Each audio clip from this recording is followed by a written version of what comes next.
Arizona Democratic Senator Ruben Gallego met with voters at the Iowa State Fair. Now, his visit comes after a May trip to Pennsylvania, ahead of a planned trip to New Hampshire, and these are all key stops for potential presidential campaigns. Red O'Keefe caught up with the senator and asked him about the White House race. You're thinking about running for president, right? We're thinking about how we're going to be able to win as many places as possible to help me get some friends in the Senate and Congress to restore some sanity. And then maybe one day, keep on fishing. I ain't biting on that one. CBS News Executive Director of White House and Politics, Finn Gomez, joins us now to speak more about this. Good morning, Finn. I didn't see the senator eat a pork chop on a stick. To me, that's confirmation that he's running for president. You've probably had your fair share of pork chops on a stick at the Iowa State Fair. But he is 8 months into his Senate term. Why then visit Iowa if it isn't for a presidential run? Yeah, that's right. I think it's very notable, especially this early on, Errol. We're about 1,100 days away from the 2028 election. It's a long time. And I've been to this Iowa State Fair many times.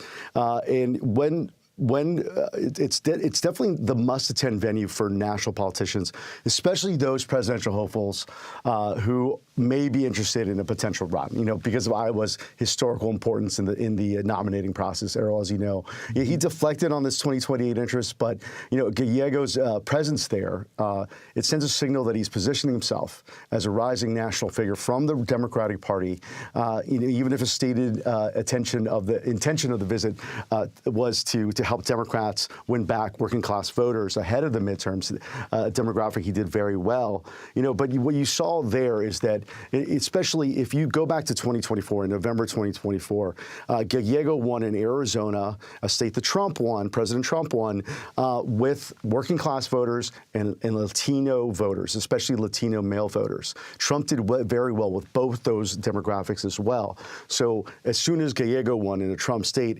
you started hearing within the Democratic Party, in certain circles in the party, about a potential of him being a future, rising sort of star with potentially a sight in 2028. We're hearing some sort of speculating that he could eventually end up on the ticket as a running mate.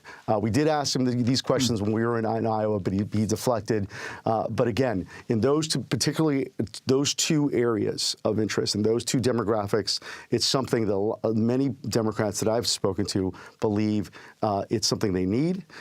And therefore, that's why he's getting so much attention as he visits Iowa and then later New Hampshire later in the month. Yeah, really interesting to watch. And we saw some footage of him there at a meat processing facility. I was there. I had my helmet on. Yeah, I was there too. I had my helmet on and my frock.